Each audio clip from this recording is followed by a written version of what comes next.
why would they draft Jalen Reagor when I believe Justin Jefferson was still on the board?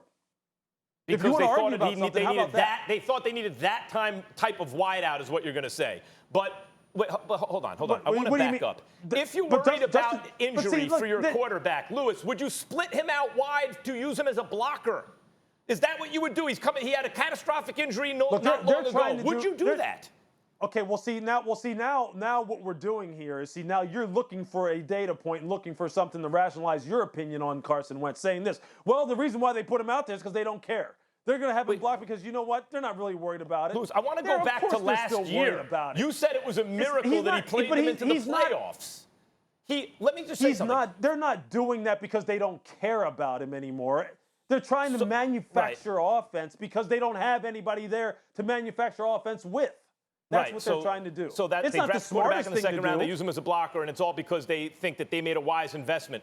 Look, last year when he pulled this so-called miracle, it was against the worst division ever until this year's division, NFC East, right? And he did it against pathetic teams, by the way, in the NFC East, and he did it turning the ball over frequently in the second half of games on third downs. They were lucky to win some of those games. By the way, every quarterback in the NFC East, and they were backup quarterbacks, and they were rookie quarterbacks, performed better against the teams Carson Wentz was supposedly performing miracles against than Carson Wentz did. Hold on every for a quarterback second. he's faced so far this season, Louis, has had a higher passer rating than Carson Wentz. He has 8 turnovers in Eagles territory in 6 games so far this season. I'm not making it up. That, Max. I'm acknowledging that. I'm acknowledging that he's not playing well. But you know what? The only reason why they won those games down the stretch last year wasn't because every team that they played against stunk. That's not the only reason. It's not the only reason they won isn't because every other team was just saying, hey, right this way, Greg Ward.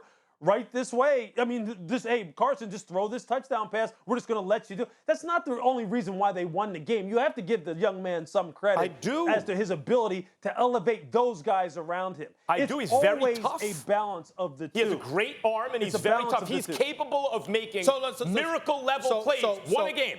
And wait 3 or 4 other good ones. The rest are no good. Wait a minute. We've heard your point 1,000 times. What I'm saying is this. Excuse me. He's 27. He's showing you his talent. You've acknowledged his toughness. You recognize the fact that he's got a plethora of injuries that he's had to work with. And still, you're sitting here with a straight face and saying the Eagles regret signing him? Their behavior tells me they do. What behavior? I just went over. You want to hear it again? They drafted a quarterback in the second round. They split him out wide to block. Max, he is regressed 3 years in a row he got hurt. 3 years in a row, he's got highly questionable durability for his entire career. Why do you use him as a blocker? To manufacture one play of offense? If you're that worried about his health? Well, first of all, as Dan Orlovsky explained to you the other day, it was a tight end that missed his assignment. He was supposed to do that, but that's a different story for another day. Look, they don't regret it.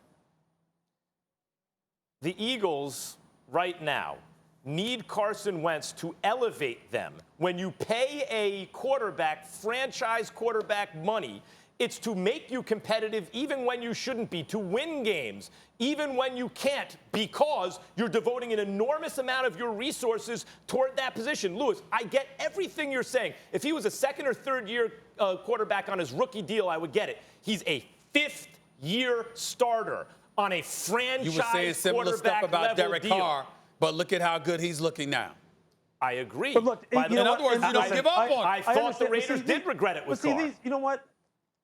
I understand your argument of, elevating and making everyone else better. But see, that's just such a convenient thing to say when you already have this preconceived notion in your head about somebody. You'll start pointing to things that will continue to support your preconceived notion. I think that's a good observation. I don't think it's true in this case. Sport, right? Okay, listen, football's the ultimate team sport.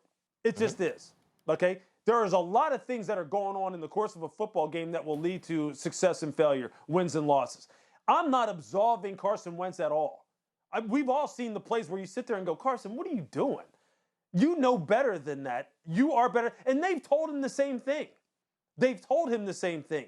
But you also can't discount the fact that, Louis. Look, I'm telling you firsthand that last year, they were piecemealing things together, like putting it together on a napkin, drawing it up in the dirt every week for these guys in order for them to just put a functional offense out there on the field.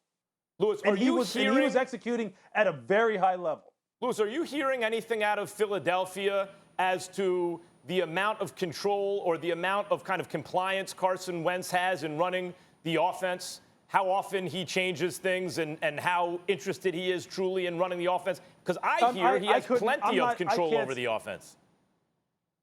Sure, I can't sit here and give you like a detailed explanation as to how much control he has, how many plays he's changing, you know, how many things that he is doing on his own relative to what Doug's telling him to do.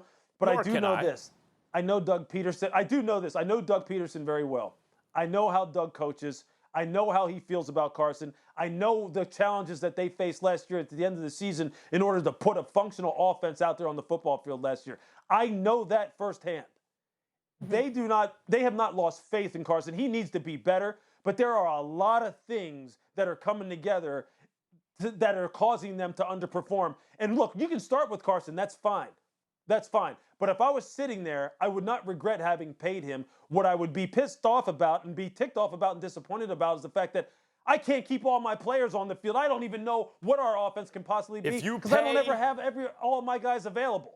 If you pay a quarterback as a top 5 quarterback, I would expect him to be at least a top 10 quarterback. He has I'd say it's 6 games so far this season. Take those last bunch of games, last dozen games or so that he's played, been a top 15 quarterback. I'm not saying he's the worst guy in the league. I'm not even saying he's an awful starter. But the 15th best guy at a position who's getting paid as a top 5 guy, especially at that position, isn't doing good enough. It's not good return on investment.